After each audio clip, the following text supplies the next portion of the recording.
So, Davina, moving on to think about coaching skills and the different ways in which you developed coaching skills at the college for different groups of staff. How did you do that, and how do you feel that that supports the professional learning there? Well, again, we had yourself, Joanne, as our external buddy to help coach our APs, and also the coaches that we initially had on the Take a Chance on Change project. So that was something that was quite time intensive at first. APs over the last 4 years have been offered coaching via the ETF programme. So they were able to attend some staff development on coaching and mentoring. And then I guess because of my teacher education background, then I felt I have acted as coach and developer over the time that I've led the AP team. We talk about these things in team meetings. They are reflective, they are evaluative. We talk about what's going well, we talk about where we can make improvements. And I think it's particularly pleasing that due to the success of the programme, then our senior management team have recently approved an increase in the full-time equivalent of the team. Ooh. So there are now 8 advanced practitioners, where originally we had 4, 5. It has been increased this last term. So that's really pleasing, ready for next year. Great. And what kind of level of resource do they have? So how many hours a week do you know they have for remission at the moment, and then what will happen going forward? Yeah, I know there's been different models in different colleges, but we've done the equivalent of a day a week. So usually our advanced practitioners come out of a full-time teaching role. They then drop down to 0.8 and they have 0.2 time available to carry out the advanced practitioner role. Having said that, we also managed to be able to persuade our SMT to give a certain amount of remission per year to get involved in the Good to Great or Take a Chance on Change. So they additionally have 15 hours remission from teaching in addition to the 0.2, just to be able to concentrate on the project and to give a little more flexibility about being able to meet with teachers for one-to-one support, being able to train and deliver staff development. So, that's been really useful. We have tried where someone's been part-time, but I would actually caution that if you go down to something like a 0.5 post of teaching, what you're jeopardising is the amount of time in the week that AP can be flexible enough to meet with teachers who aren't teaching at the same time as they are. Yeah. So, I would caution against having someone that's too part-time, adding this on. They tend to find it's rather a lot to manage. I think that's a really good point, because the availability and that flexibility to meet people and work with people in different ways is really key in this role. So those coaching roles and the coaching skills that they bring, how do you think they benefit professional learning for the staff there? What do you feel they bring to the picture? Well, we've particularly looked at the Tyler et al. Values and responsibilities of the AP role. And originally, because APs were partly linked to a deficit model, so they were there to help staff who had something to fix and would spend that time on one-to-one coaching and mentoring support. So we removed any connection to performance management, and that really enhanced the role and the way in which staff saw that. So it moved from being that deficit model of I'm in trouble, so an AP's wheeled in, I've got to get better, I'm going to be checked upon. If it doesn't work, I might be in performance management. All of that is rather exaggerated, but it is how some staff perceived it. They didn't see it, even though we were saying this is developmental, this is supportive, it's there to support you. Once we actually said to teachers, we know you're good, we are expecting you to be good. So what we want to try and do is to stretch and challenge you and enable you to become even better, because surely that's what you want. So just that different way of looking at it, as I said, that growth mindset, of course you're good, of course you'll want to get better. Then they see APs now as friends, someone that they can go to, someone that they can confide in, someone that they can ask. So it has removed some of that fear factor. And it's also been interesting in the respect that people are more interested in applying for the role. And of course, over a decade, advanced practitioners have come and gone because the role itself has enabled them to gain promotions up to curriculum manager level, then to head of area. We've even had some who've gone on to be directors. So, you know, that's been, you know, really, really beneficial, I think, from the project. It is a pathway to further development and, you know, career progression. It's like a talent management tool almost, of giving people a place to develop skills and then seeing where they want to take it. And I think it really suits a lot of people who don't necessarily want to be a curriculum manager, but actually have a strong developmental ethos. That it really is fantastic if they have clear roles, as well described and as well resourced as yours are, to actually move into. Great. Okay. It's interesting, the separation between QI and QA. I think this notion that you've really asked the APs to run as quality improvement staff. Yes. And trying to keep them away from this whole performance management angle. So in the college, who looks after the performance management? So say a teacher's really struggling, or if there are complaints from students or problems on achievement, who looks after that then, if it's not really the AP as the first line of attack? Yeah, we would we have a route that we look at in terms of, is this teacher actually suffering a blip? Is there anything that is causing what we've just seen? We've done a 45-minute or an hour snapshot. Is that representative of how they normally perform? So we would normally meet with the head of area and the HR director just to have a discussion and to find out if there's anything else. And we look for other evidence as well. A poor observation is not on its own a reason for a teacher to go into performance management. Yeah. So when we listen, if we find things that are wrong and that teacher just needs support and needs some mentoring, then they'll go into that. And then a different observer would actually go to hopefully find that teacher, you know, much improved, back to their normal practice. If, however, when we meet, it's sort of more of a, oh, funny you should say that, you know, not only is their observation a little bit awry, but we've had some complaints from learners. Retention and achievement figures are worrying us, or punctuality, or heaven forbid, we've seen a teacher wander into the classroom 15 minutes late with a hot brew in their hand and put the feet on the desk. I mean, that is an absolute exaggeration, but it really is about trying to understand what has happened, and even if that is the case, to try to put that right. But that would then start informal performance management and a support plan via our HR department to try to turn that teacher around.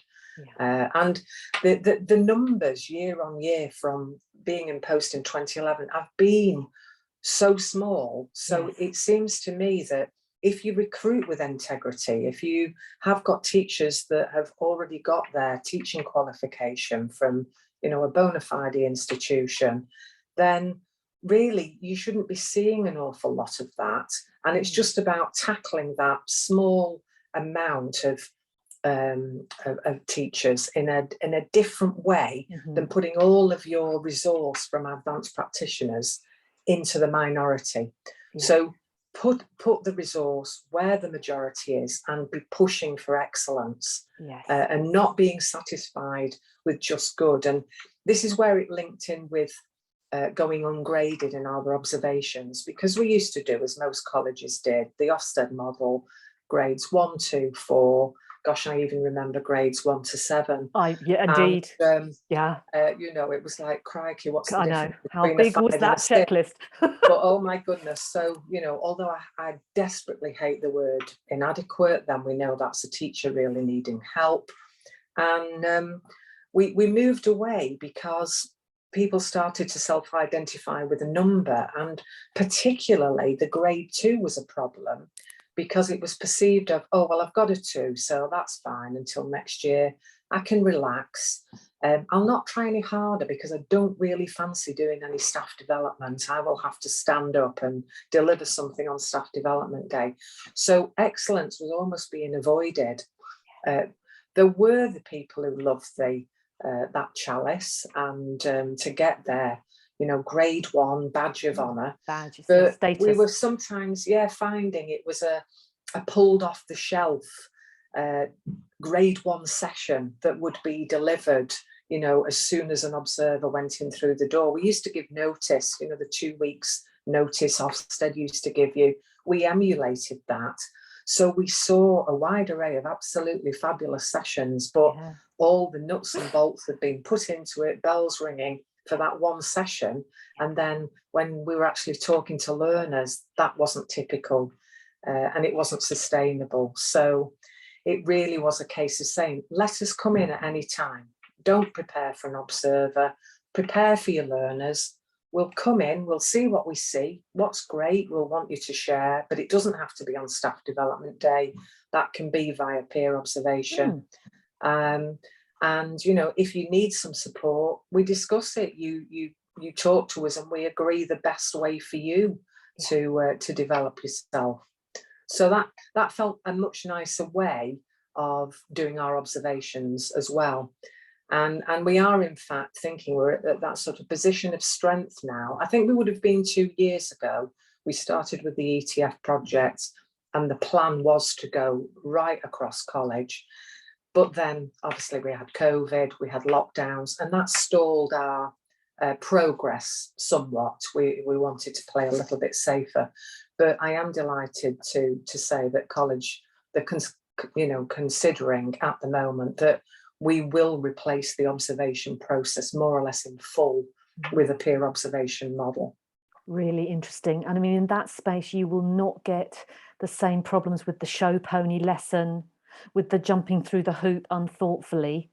Which you can really get on those old assessment-driven models. I feel like if you can open up a classroom as a place of curiosity and thought and dialogue, you get a completely different experience out of it for both people, for the person doing the lesson, the learners in it, but also the person visiting. And suddenly it becomes a real opportunity for thought, for experimentation, for sharing, for sparking discusussion together. Fantastic to hear that there's that kind of progression of the work there, but also fits with a lot of the other development that you've been doing. Yeah, and by doing the sharing across the college as well, you know, some really nice, you know, little vignettes, such as the plastering teacher who went into the cake decorating teacher's class and thought, left-handed techniques. You know, I've had a right-handed group this year, but actually, let's look at this. And I've not come across that. Newly qualified teacher, I've not come across that before. I've not actually considered what I'll do if I have left-handed plasterers within my class. And that was just lovely. It was just buzzing to see that done and see how it was done and how it was filmed and look at the differences and the different approaches and different tools possible. So some really nice things, you know, a sports teacher going into engineering and vice versa. I'm not saying, you know, the engineering teacher started somersaulting, you know, in the classroom, but just some energy that you could then hear conversations on the corridors. People were making friends across other departments, and that was bringing, you know, some joy and chance to chat and enjoy work again in what's been, you know, a few really tough years that we've been experiencing in FE. Really sparks the creativity. I remember talking to an IT teacher who went to see a performing arts lesson, and he said, the IT teacher said, I've never thought about the physical space in my classroom. And when I went to watch the performing arts, I suddenly realized I could do lots of different things that might be interesting in the space, that we don't need to sit on the computers at the side walls all the time. And you could see it was a total light bulb, and the creativity that came from that was really exciting. Fantastic. So that leads us on really nicely to this notion of the Good to Great project and all the peer sharing work that you did. So can you say a little bit for the listeners about Good to Great and the kind of notion of peer sharing and how that was structured? Yes, in 2018, Take a Chance on Change was rebranded. So it naturally evolved into the next part of our journey. We gained a successful bid with funding from Touch Consulting on behalf of the ETF. And that enabled us to do this, be part of the DFE AP collaborative project. So we were there right from the beginning of this, sort of as the front runners, and actually one of the few colleges that had the advanced practitioner role already within the organisation. The project also encouraged colleges to come on board where that role was going to be brand new. So I feel as though we were in a really good place. We'd already started the work with Take a Chance on Change. We were ready to rebrand, to make it slightly different. So this enabled us to work collaboratively in the first 2 years. It was part of the request of the project that we work with a different college through the Northwest Quality Network group that I'm in. I'm very close to the Director of Quality for Hopwood Hall. They are far enough away not to be direct competitors, but near enough that we could travel to each other and actually share some good practice. Because the problem is you're often, and especially if you're in a role for quite some time, you're very insular. You don't know whether what you're doing is absolutely the best way of approaching things. And for APs to actually be able to speak via phone, face-to-face, digitally, with a whole different set of APs also was really good, because they could compare, they could share, they could also talk about the challenges they faced and realise that they weren't alone in their own colleges with those problems. So that was really good to do. The last 2 years, as I say, I wish we had not had COVID. We would have been further down the road with it, because we started with a small amount of participants. So in year one, there were 12 participants on our programme, same at Hopwood Hall. The year two, some of those participants then became learning ambassadors and started to help the APs to roll out year two. Year three was when COVID happened, lockdown happened, so we had to take a slightly different angle. Digital became absolutely so vital, and we had some funding through a different project to be able to engage a full-time digital blended learning champion who supported teachers as well as the APs. And then we also concentrated on English and maths and looked at different ways that digital could do those.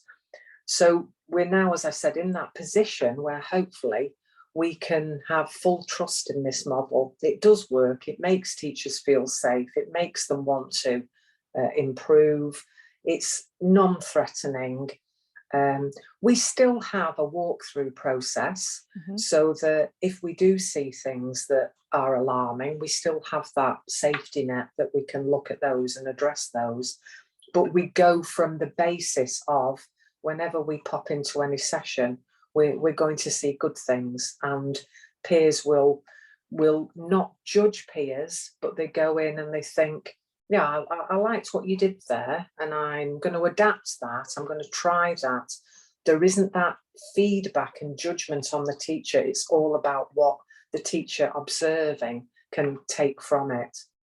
It's such an exciting model. When I was involved training some of the people on the project at the beginning, this feeling in the room of teachers who were already enthusiastic and strong practitioners, if you like, in your college, the notion of them being able to work with others in pairs, in squares, in triangles, to think about teaching and learning together, to read some different, they read research, they read blogs, they brought thinking to the group meetings, and then they would plan and observe each other teaching and see what they could learn from it. So it was a completely different spin on visiting a classroom. As you said, it wasn't assessment, it wasn't judgment.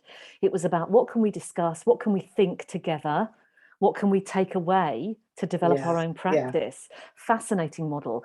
What did you learn about pairs, triangles and squares in terms of the shape and the practicalities, because that's something that is interesting to many people in the sector, I think.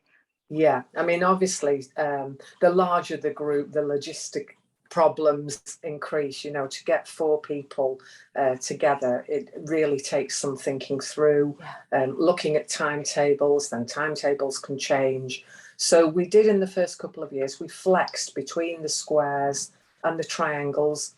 You can't stop a teacher from leaving, especially if they're being promoted to another organisation or a higher role in our organisation. So, you know, starting with a square enabled us to adapt and have certain triangles if that type of thing happened. If you start with a pair and one of them leaves, then you've got to rejig, you've got to move people around. But I think also the squares, you just benefit from having more conversation, having more comparing. Someone can go off and do some research. There's more resources, as you mentioned, for the teacher's toolkit. We were also undertaking more of an awakening to the benefits of social media. And so, you know, looking at what's available on Twitter, being able to talk to one another via things, platforms such as Slack, that's all been part of the Good to Great project as well. So, you know, enabling APs even to be stretched and challenged from their own skills base, in order to be able to cope with the ever demanding digital requirements and adaptations. Thinking about this in terms of the collaboration, I just feel that it's a really interesting model, the work that you've done with Hopwood, but also the work then that the APs have done reaching out beyond the college, looking at social media through the AP project that we've done over the last couple of years. So there's been a lot of pulling ideas in from different sources, which I think is really fascinating. And underneath all of this, I particularly love your ethos of everybody can get better at what they do, that even if you're already strong, you can enhance practice, you can explore, you can innovate, you can try something completely new. It isn't that we reach a point of competence and that we just stop, which kind of was how the old graded models felt like. Jump through the hoop, get the 2, we'll leave you alone for a year while we work on the people who are perceived to be more of an issue. Whereas this is about everybody grows in their own practice. Yeah, and obviously COVID has presented some challenges for us, in that teachers who felt comfortable and were experienced in the classroom suddenly faced with the need to acquire digital skills in order to keep learners engaged and on programme during lockdowns was massive for all of us in the sector. But again, because it felt safe, and APs were really, I think, critical in our college during that time to helping their colleagues keep motivated, not giving up, preparing resources where they could go and check. You know, nobody'd heard really of Zoom prior to March 2020. And within, you know, 2 months, everybody was forced to become an expert in Zoom. And the different stages of Teams and Zoom have taken people a while to get round. And I feel we mustn't lose that as we've started to go back into the classroom again. But then obviously we've also had to then reintroduce teachers back into the classroom, and APs have been again their support mechanisms to say, you know, you can do that. You might feel a little bit discombobulated at the moment, but you can get back in the classroom. You can encourage your students to feel safe in the classroom again. Many students have preferred coming back to college anyway, or coming to college after school where schooling had been done at home, fighting over resources in unsuitable environments, really, really so hard.